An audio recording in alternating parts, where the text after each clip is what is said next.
Assalamualaikum warahmatullahi wabarakatuh. Saya Huratul Uyun dari kelas PGMI 1E. Di sini saya akan memenuhi salah satu tugas dari pendidikan jasmani, yaitu memaparkan korelasi antara pendidikan jasmani dan optimalisasi perkembangan anak.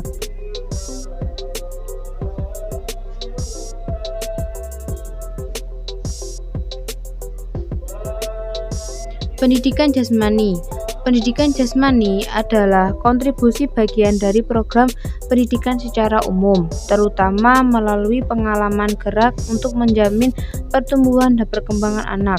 Pendidikan jasmani dilakukan melalui berbagai kegiatan jasmani untuk memperoleh pertumbuhan jasmani, kesehatan jasmani, dan kemampuan, keterampilan, kecerdasan, serta perkembangan watak dan kepribadian yang harmonis dalam rangka pembentukan manusia.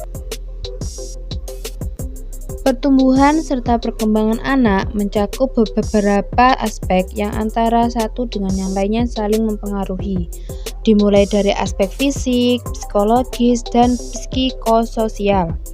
Dengan berjalannya ketiga aspek tersebut secara optimal, maka dapat dipastikan anak akan tumbuh dan berkembang dengan kepribadian yang luar biasa. Hal-hal yang dapat mempengaruhi perkembangan fisik, psikologis, dan psikososial. Yang pertama, faktor keturunan. Sedikit banyaknya memang dalam pertumbuhan dan perkembangan yang terjadi pada diri anak dipengaruhi pula oleh sejumlah gen yang diwarisi dari kedua orang tuanya, misalnya dari bentuk hidung, mata, dan lain sebagainya. Yang kedua, faktor lingkungan.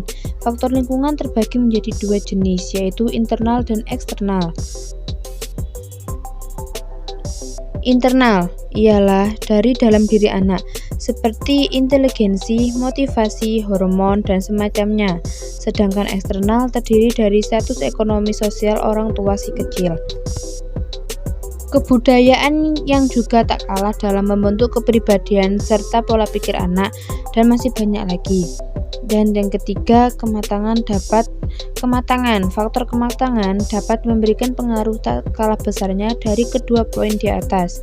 Sebab dengan kematangan tersebut, anak akan memiliki pola perilaku dan fisik yang berubah menjadi lebih baik.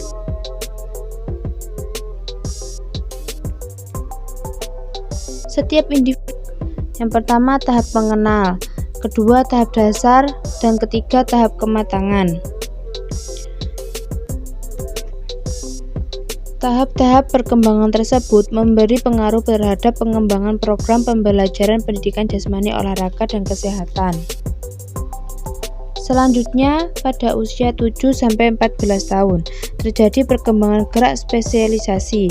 Dalam tahap-tahap usia tersebut terjadi subperkembangan gerak sebagai berikut. Yang pertama, tahap transisi dari gerak dasar ke gerak aplikasi.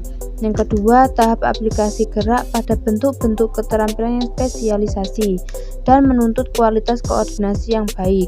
Ketiga, tahap pemanfaatan pada berbagai kegiatan yang menumbuhkan keterampilan anak dengan kualitas koordinasi yang lebih baik.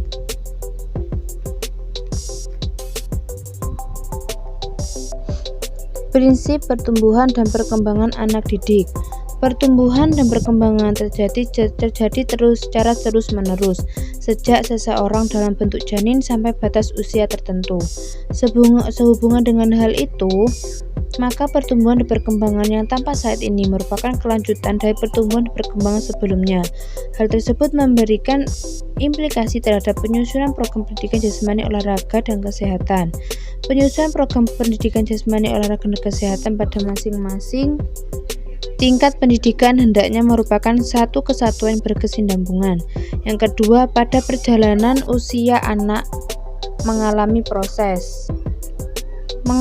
proses pertumbuhan dan perkembangan yang berbeda. Tiap tahap perkembangan memiliki karakteristik yang berbeda.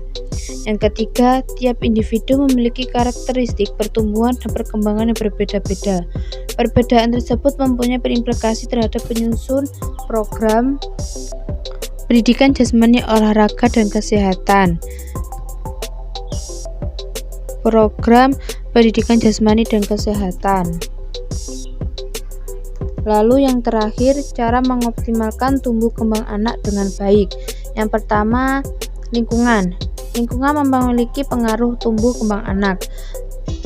Yang kedua, memberikan permainan yang menyenangkan.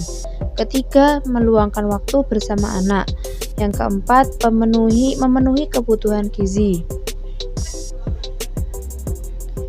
Sekian dari saya. Bila ada salah kata, itu datanya dari saya. Sekian dari saya. Wassalamualaikum warahmatullahi wabarakatuh.